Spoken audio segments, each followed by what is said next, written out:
అయ్యో దేవుడా, నా కళ్ళు కనిపించట్లేదు. వెలిగేంటి వెలిగేంటి?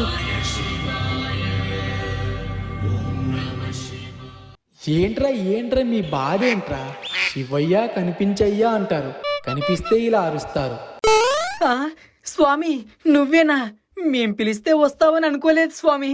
ఓం నమ శివాయ.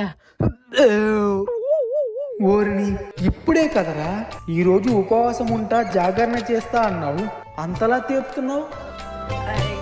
అంటే స్వామి, ఈరోజు ఉపవాసం ఉండాలని నిన్న నైట్ ఫుల్గా తినేసా. ఎవరుండమన్నారు నిన్ను ఉపవాసం? నేను చెప్పానా? మీతో వచ్చిన బాధే ఇది. ఉపవాసం అంటే కడుపు కాల్చుకుని ఉండడం కాదు, భక్తి శ్రద్ధలతో నన్ను మనసులో స్మరించుకుంటే చాలు, ప్రేమగా శివయ్య అంటే చాలు మీ ముందుకు వస్తాను కదా. నా పిల్లలు మీరు. నా కోసం ఉపవాసం ఉంటూ మీ కడుపు కాల్చుకుంటే ఒక తండ్రిగా నాకు ఎంత బాధగా ఉంటుంది.